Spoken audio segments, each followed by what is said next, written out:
welcome to our first edition of Starfinder. I'm Maggie Linton. On a winter's evening when the stars are their brightest, their overwhelming numbers can leave you in the dark if you try to determine any order or pattern up there. Unless you know something about constellations, the night sky looks like a puzzle of stars sprinkled aimlessly across the sky. On every edition of Starfinder, we'll take aim at piecing together that huge puzzle and open up a whole new world of science as we take you on a guided tour of the universe with the Hubble Space Telescope. We'll start out each program by visiting the Space Telescope Science Institute, where our own HST specialist, Eric Chasen, will be updating us on the latest discoveries of the giant telescope. We'll also meet some of the people behind HST, from amateur astronomers to project engineers, who'll tell us about themselves and their specialties. So let's get started by switching over to Eric Chasen, who has the latest update on the Hubble from the HST data stream. Hi, welcome to HST data stream. In this first program, I want to share with you some of the important features of the Hubble Space Telescope. And I also want to share with you some of the goals and objectives that astronomers have for using the Hubble in order to unlock secrets of the universe.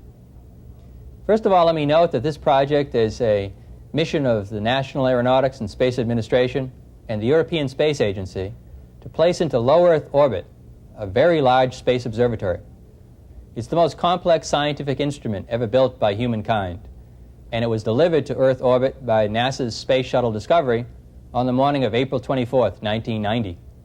It's safely on orbit now, about 380 miles altitude above the Earth. It goes around the Earth about every 96 minutes. And if you know where to look at night, sometimes you can see it. It's fairly bright.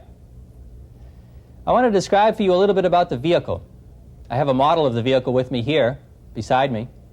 And I want to, in fact, show you some of the important features of the Hubble Space Telescope. But remember, this is just a model. It's a 1/25th scale model. The real vehicle is therefore 25 times larger than this model. In fact, the real space telescope on orbit now is the size of a school bus. The main features are this cylindrical hull, enclosing the main mirrors and the scientific apparatus. With the aperture door open, light comes in, moves around back and forth among those mirrors, and is captured and analyzed by some of the scientific apparatus in the back. There are two large solar panels built by the European Space Agency, through which power is obtained for the spacecraft. And there are a pair of high-gain antennas, such as this one here, through which we communicate with Hubble. If we want to talk to Hubble from the ground up to Hubble, uplink information, we go through this high-gain antenna. If Hubble wants to send information, pictures, images, other scientific data to the ground, it also uses these high-gain antennas.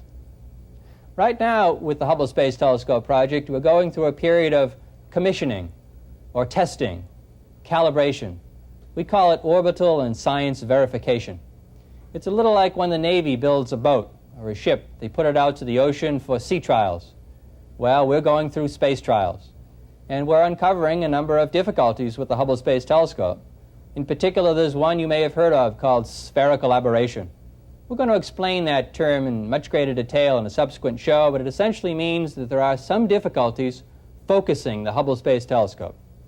On the other hand, the Hubble Space Telescope, right now as I speak, is in fact sending data and pictures and images better than any telescope has ever acquired those data before. Over the years, scientists have cataloged literally millions of stars. And these sky maps play a major role in space exploration, especially with HST. You'll see how today on Science Links. Do you see that star up there? Which star? That one. About 4 branches up and 3 inches to the right. That big one? No, about a foot away. Who's got a ruler? This is confusing. How does the Space Telescope know which star to look at? Like these stargazers, astronomers ask many questions about the stars in the sky. Observations by different types of earthbound telescopes have provided them with some information. But now, The Hubble Space Telescope is giving them newer and more complete data. But before the HST can make an observation of one specific star, scientists need a way to describe the target star's location so they can aim the telescope in exactly the right direction. To do this, the people at the Space Telescope Science Institute have built on a system that has been in use for many hundreds of years. For centuries, astronomers have mapped the sky with a grid similar to geographic longitude and latitude, the coordinates that chart locations on land and sea. But landmarks on the Earth are all on one surface. How can this same system be used in the sky? Well, even though the stars are actually different distances from the Earth, they appear as if they were painted on a dome over our heads. When we view the sky this way, it's easy to see the similarity of this celestial sphere to the sphere of the Earth, and how it too can be crisscrossed with a coordinate system. You can picture this as a cage of vertical and horizontal circles, similar to longitude and latitude. Called right ascension and declination, these guides form a kind of celestial graph paper that can be used to map and locate objects in the sky. Through the data provided by two very powerful earthbound telescopes, workers at the Science Institute have cataloged over 18 million stars on 1,477 photographic plates. These plates provided the data scientists used to create a star catalog on computers. By entering a set of coordinates in right ascension and declination, scientists can quickly call up almost any sector of the sky and examine it closely. Here's how it works.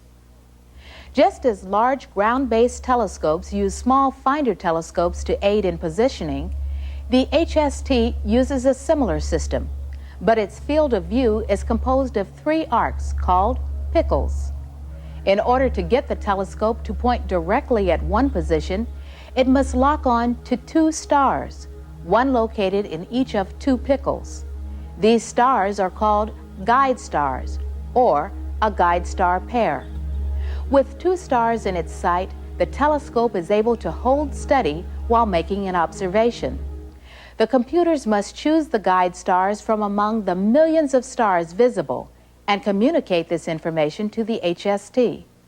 To show us how the guide stars are determined, the Science Institute uses photographic plates and their corresponding Dixon overlays. Dixon overlays are clear sheets marked with grids of right ascension and declination, and imprinted with stars recorded on an earlier star catalog. These are used to align the grid lines in relation to the stars in this catalog. Now the position of a target galaxy or star can be measured with a ruler. Using another overlay, which shows the field of view from the HST, suitable guide stars might be found that fall within the pickles. But it's with the computer that this work is actually done. Astronomers use the computer to accurately measure the position of the target in a coordinate system that is correctly aligned with the guide star catalog. Then, the computer automatically searches the catalog to determine if any guide stars can be located within the HST's pickles. Hopefully, 3 guide star pairs can be identified just in case the HST cannot use the first ones.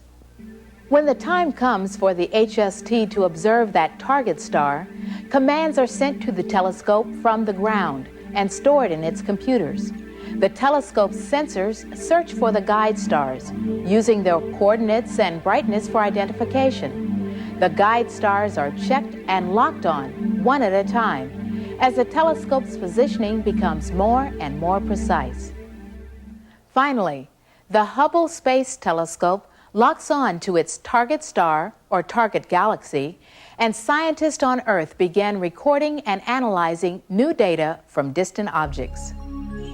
With all the new data coming in from HST, the guide star catalog will be revised constantly. One of the investigators on this project is Vicki Laidler. We talked to her about her work as one of the people behind HST. I've been interested in astronomy literally as long as I can remember. My parents gave me a little telescope from Sears, 2¼ inch refractor that I've still got, when I was 13 or 14. And ever after that, on a clear night, my mom and I always fought about how long I could stay out and how far I could go away from the streetlights. The interest just stayed with me through high school. I knew I wanted to go into astronomy, and I stuck with it. When I got my bachelor's in physics astronomy, I took a year off and then found out about this job, and so I was really kind of lucky. I've been here ever since. Mostly what I'm spending my time on now is developing the procedures and the software that we'll need to build the GuideStar Catalog version 2. This area of the Space Telescope Institute was designed with the object of building the GuideStar Catalog, a catalog that covered the entire sky with galaxies and stars down to 14th magnitude. In order to do this, you first of all have to start with pictures of the entire sky. This is an example of a plate taken at the Palomar 48-inch Schmidt telescope in California. The galaxy that you may be able to see there is the Andromeda Galaxy. The plate covers 6½ degrees on a side, which means that you could take 14 full moons and line them up along an edge, and 14 along this edge, and fill the entire plate that way. That gives you an idea of how much of the sky it covers. It takes 1,477 of these to cover the entire sky once. This is where astronomers come to use the GuideStar resources to measure the positions of their targets so that they can provide correct positions to the Hubble Space Telescope to observe them. This is a computerized image of the plate that we saw out in the plate vault. An astronomer can come here and say, I want to look at this position. I'll specify a position anywhere in the sky, and within 5 minutes he can do it. Science is not the list of properties about a star. Science isn't the different categories of species in zoology. Science is asking the questions and answering them and asking the next questions. And if it's not fun, you're doing something wrong. That concludes our first edition of Starfinder. On our next program, we'll show you one way we get information from the Space Telescope, and we'll meet David Soderblom, who helps bring this information to Earth. I'm Maggie Linton. See you next time on Starfinder.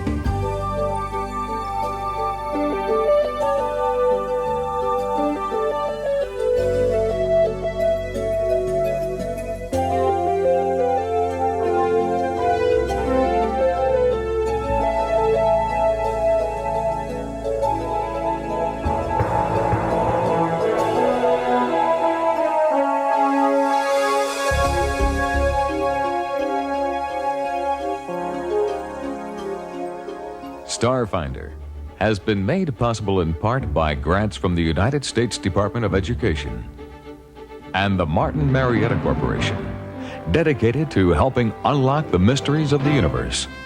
Martin Marietta is masterminding tomorrow's technologies.